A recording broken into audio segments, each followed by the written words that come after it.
What's up, everyone? Welcome to this day in Philly Sports History for March 16th, 2024. I'm your host, Jim Montgomery. Welcome to a Saturday edition of the podcast. As always, let's start with a recap of yesterday's question of the day. I asked you, should the Sixers have Joe come back if they're only in the play-in tournament? 75% of you said yes, they should.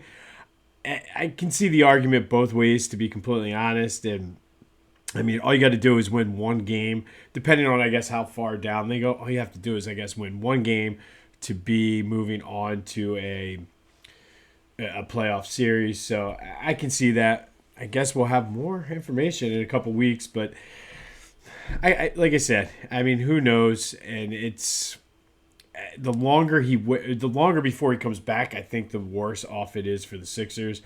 But we shall see. As always, thanks for participating in the question of the day. There will be another one later in the show. 267-495-8531. Get you in on the voice and text line.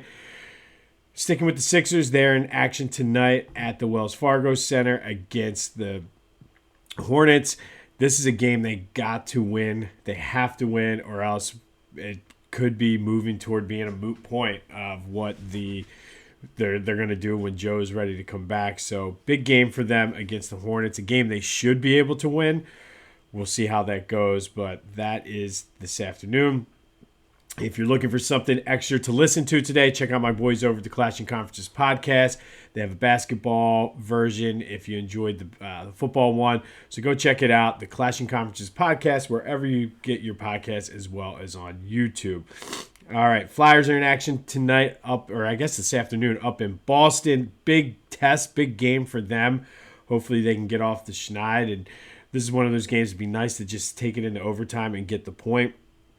The Union are playing in Austin tonight.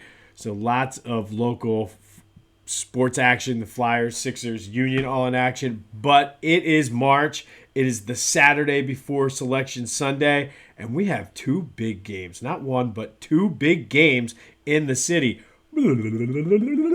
Time for the Bubble Watch, and Temple just continues to roll. 58-54 over Charlotte last night. I tried my best to stay up, and I could not make it for the whole game. They are... Thankfully, much earlier today, my Owls take on Florida Atlantic in a battle of Owls at 6. Looking forward to that.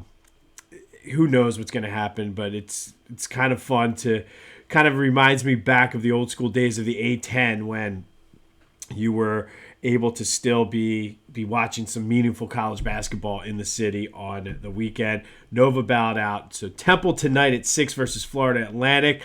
Let's go, Owls. Let's keep this train rolling. And then St. Joe's at 1 o'clock today takes on VCU for a spot in the Atlantic 10 finals. So got some bubble watch going on. Neither team is likely getting into the tournament without winning their conference tournament. Well, Temple definitely is not. St. Joe's, I'd have to check if they win today where they would move on the bubble watch. I know they were pretty far down, but lots of good action today. Looking forward to that. It is that time of the year where, yes, the Sixers, Flyers, Union, they're all playing, but it's college basketball, baby. So looking forward to both of those games tonight. Go Owls, go Hawks. That was today's Bubble Watch. And it looks like we're going to have a Bubble Watch up until... we'll have one tomorrow too. So good times. All right, Phillies were in action yesterday, and Johan Rojas went 0 for 2 again. He did have a walk and did score a run.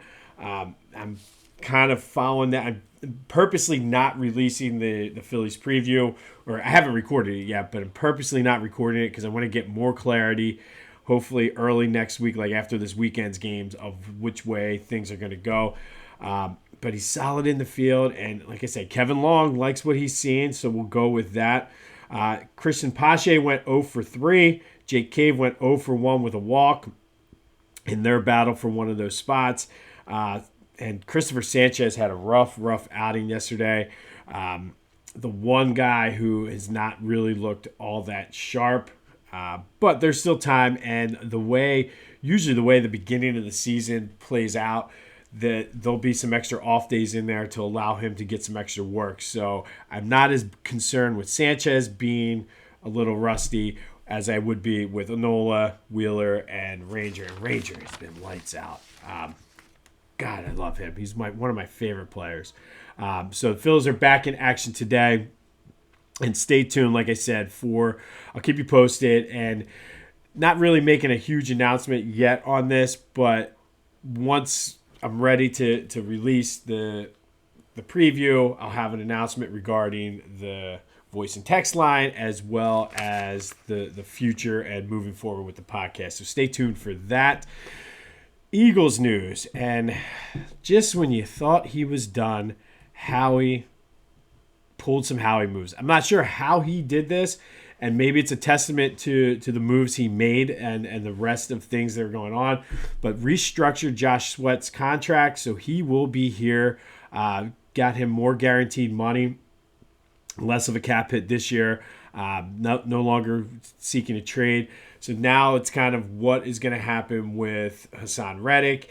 And the good thing is Hassan Reddick said he wants to be here, so he's under contract. So there's not necessarily a rush to trade him necessarily, but you get to see and make the moves now on how you want this defense to look moving forward under Vic Fangio. So it might mean getting rid of Hassan Reddick. It might mean re-signing him. I don't know, but I like what's happening here and the fact that somehow Josh Sweat saw something he liked and wanted to stay and was able to restructure the contract. Obviously, in the NFL, it's all about guaranteed money, so they got him more guaranteed money. He's happy. I like it. Kenny Pickett is our new backup quarterback. They traded a third and 2 7th-round picks to get him and one of the Steelers' 4th-round picks. I guess Kenny Pickett wanted out. I mean, I don't know. Yeah, okay. I don't necessarily have a feeling one way or the other on this. I would have liked, like I said, to have Justin Fields probably, but I mean, Kenny Pickett is serviceable, I suppose. I don't know. You need a backup quarterback. I would have been fine trying to develop Tanner McKee, to be completely honest. So, but Kenny Two Gloves is coming to Philly. Local kid, actually grew up as an Eagles fan from Ocean Township, I believe, in Jersey. So, like I said, I mean, you have to have a backup quarterback, and if it's Kenny Pickett, I mean, he's going to be hungry. I mean, let's hope we don't have to see Two Gloves, though. C.J. Gardner-Johnson spoke to the media yesterday, brought his dog. Gotta love this dude, man. You absolutely gotta love it. Said he's going to wear number 8 to honor Kobe Bryant. And this is really the crux, though, of what I think, because I'm still seeing now Sports Center's, I think it was Instagram or one of their social media, again, put his comments about what he said about Philly fans being obnoxious. And he flat out, and I like the fact that he's addressing it. This team has some good dudes in the locker room that don't just shy away and don't talk about things. They address, like A.J. Brown calling into 94 WIP was amazing. And he said, listen, I'm obnoxious too. He's like, I thought it was a compliment or something. So you gotta like it. We are obnoxious. Accept it, deal with it, move on. That's what we do. We are obnoxious. C.J. Gardner-Johnson said, hey, I'm obnoxious too, Philly. Let's do it. And him saying that to us, coming back and saying, my bad, it is what it is probably the most Philly fan thing there is out there. So I like it. In fact, he's like, I'm obnoxious too. Listen, and I know there's a lot of you out there like, I'm not obnoxious. Stop it. Accept the fact that you are obnoxious and deal with it. Okay? Just accept it. Own it. The first step of solving a problem is admitting there is a problem. I don't think it's a problem, but you need to be real. We are obnoxious. That's what we do. It's part of our charm. And obviously, C.J. Gardner-Johnson wanted to come back and be a part of it because he's one of us. Like it or not, he's obnoxious. We're obnoxious. You're obnoxious. I'm obnoxious. Let's deal with it. But how can you not like this dude? I really like. It's just.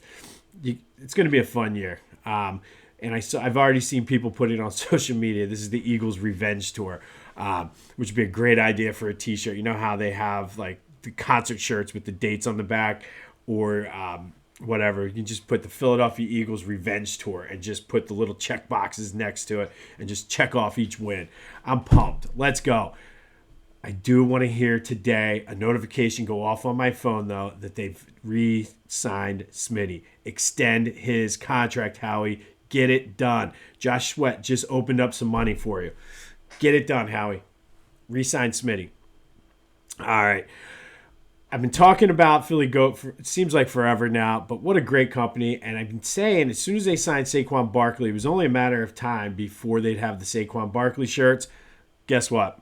Philly Goat dropped the Saquon Barkley shirts yesterday. There's a Philly squat shirt, which is an incredible looking shirt. And then there's a fly Saquon shirt as well. Go to phillygoat.com. Check these shirts out. They are amazing. And again, it's like they have the pulse of the fans. I wouldn't be surprised if they have a shirt of C.J. Gardner-Johnson saying "I'm obnoxious too" or something like that coming out.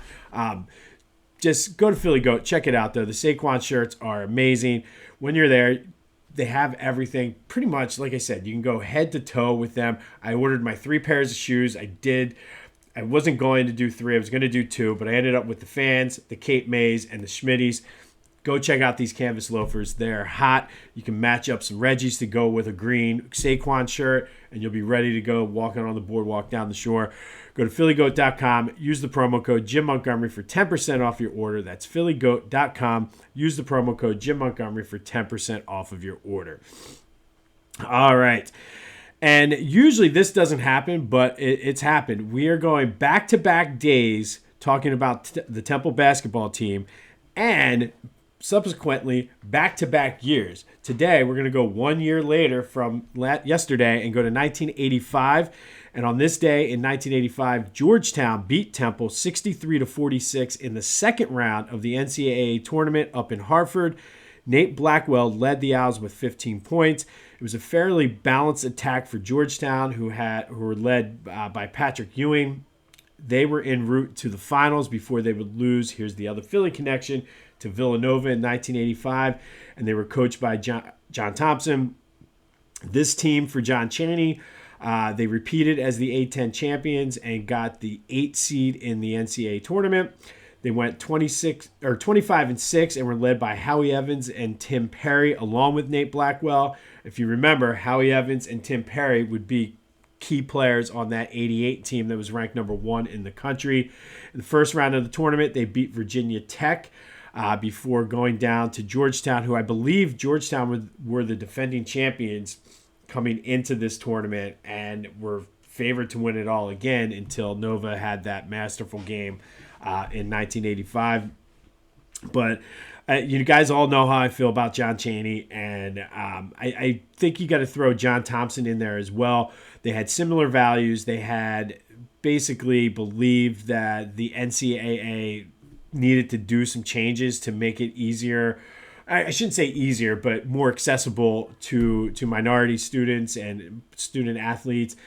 John Chaney was a big proponent of taking the guys that were, I think his words were, unwanted or whatever by the other big schools and just turning them into winners. John Thompson was very, very similar down in Georgetown. So shout out to those two guys who really were catalysts for change back then.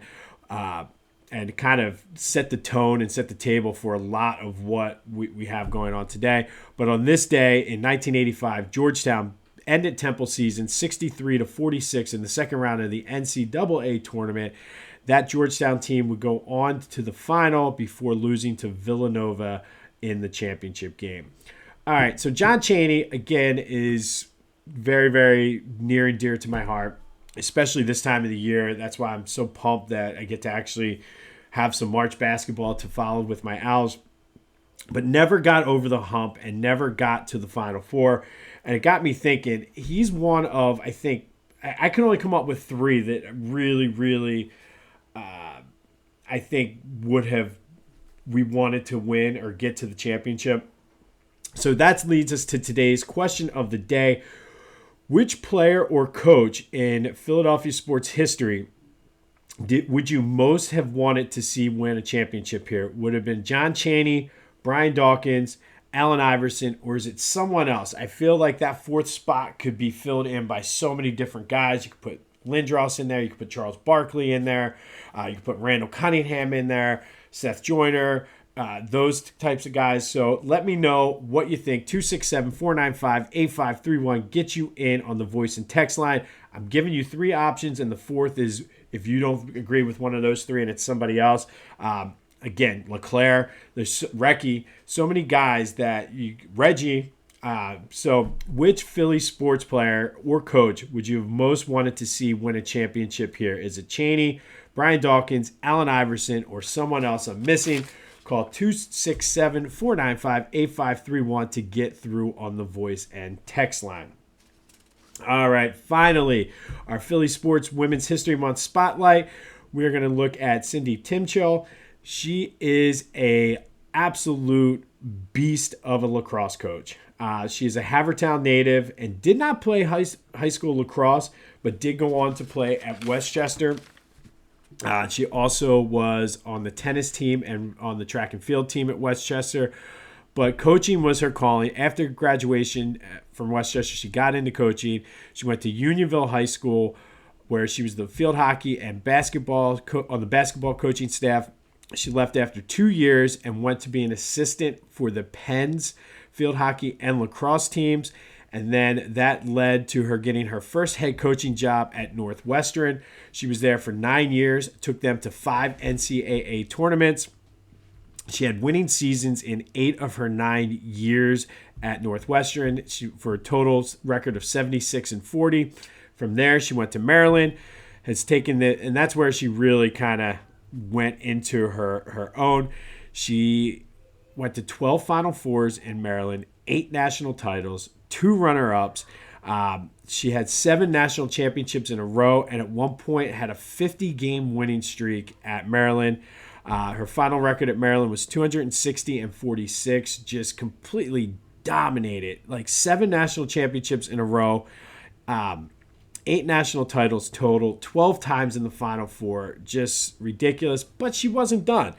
After leaving Maryland, she went to Navy, where she was the athletic director and as well as the coach. And as soon as she helped elevate the Navy lacrosse team to excuse me, elevated to Division I status. So she was there from the very beginning and took them from just starting out as a Division I school to a national power. She's led them so far she's currently there still, led them to 7 tournament appearances, 6 conference tournament championships, and 1 Final Four already. And just really since taking over and really elevated it to national prominence. All told, she has 550 wins, which is the most all-time of any lacrosse coach. She has the 8 national titles, 12 Final Fours, or 13 Final Fours if you count the one at Navy. She's been a 2-time National Coach of the Year. She's in the Delco Sports Hall of Fame, the National Lacrosse Hall of Fame, and the Philadelphia Sports Hall of Fame, and she's still coaching. So these numbers are only going to get more impressive as we go. So shout out to you, Cindy Timchal, today's Philly Sports Women's History Month Athlete of the Day, our spotlight. Just an absolute legend who's not done. She's a living legend, and who knows what this season, they're currently in the middle of the season, or probably just kicking off the lacrosse season. So Cindy Timchal, today's Philly Sports Women's History Month spotlight. Be sure to let me know which Philadelphia athlete or coach you would have loved to have seen win a championship here. Chaney, Dawkins, AI, or is it someone else that I'm missing? 267-495-8531. Get you through. On this day in 1985, Georgetown ended Temple's season in the second round of the NCAA Tournament in Hartford, en route to going to the finals and losing to Villanova. What does Howie have up his sleeve for Saturday? There's been a move every day since Monday. Does he rest or does he work on here on the 6th day? I'm telling you, I want him to re-sign Smitty. We're going to be rooting for Temple and the Hawks today. Time for the bubble watch. But go have yourselves a Saturday. It's supposed to be a little chillier, but it's supposed to be nice. Lots of college hoops. Can't wait to just sit down, put my feet up, and just watch basketball all day. One of my favorite times of the year. This has been This Day in Philly Sports History. I'm Jim Montgomery, and until next time, I'll see you when I see you.